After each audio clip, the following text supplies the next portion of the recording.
qenë situata më e vështirë që ke përjetu gjatë profesionit në Vlorë?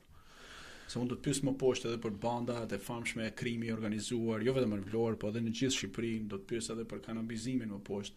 Po flas cila është ajo që e ke përjetuar, po themi që ka qenë më e vështirë, realisht e vështirë për ju.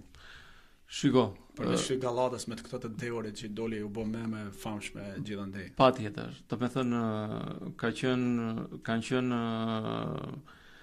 kryesisht edhe njerëz që edhe te pjesa e botës së krimit që janë vrarë, po janë edhe gjallë, që në një farë mënyre donin që të jepnin mesazhe me fjalë gjithmonë, dhe kjo ka qenë, mund ta quaj në një farë mënyre ajo që bën krimi, pra ai që hyn te pjesa e krimit të mirëfillt, që e ka menduar e gjitha me radhë, kryesisht ka dërguar mesazhe për çështje të caktuara, dhe përgjigjja ime ka qenë që nëse shikon që un jam pal, do të thënë, atëre vazhdo, ndërsa nëse un që të bie drejt pa të drejtë në qafë, dhe nëse un jam në të drejtën time, do të thënë, nuk ke se çfarë të më bësh, do të thënë.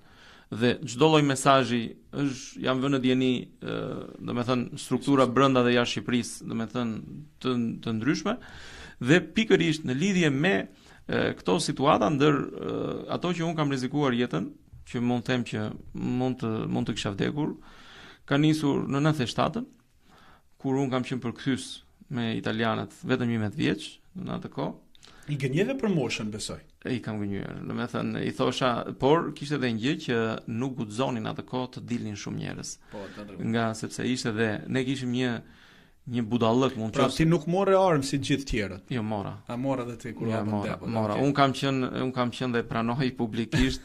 Kam qenë një nga ata që kam marr bashkë me të tjerët një pistolet, një dy kallash, se jetoja direkt mbrapa ishte shkolla e aviacionit.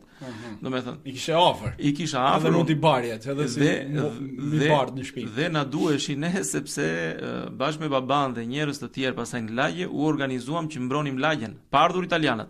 Kur erdhën italianët, pastaj unë aty kam pasur edhe rrezikun e parë të jetës, dhe jam përballur pikë pari, kur po shkoja në shtëpi, ne kishim një budallëk shumë të madh që kur binte një sirenë, që e quonim sirenë e zanit, aty dilnin qellonin që të gjithë.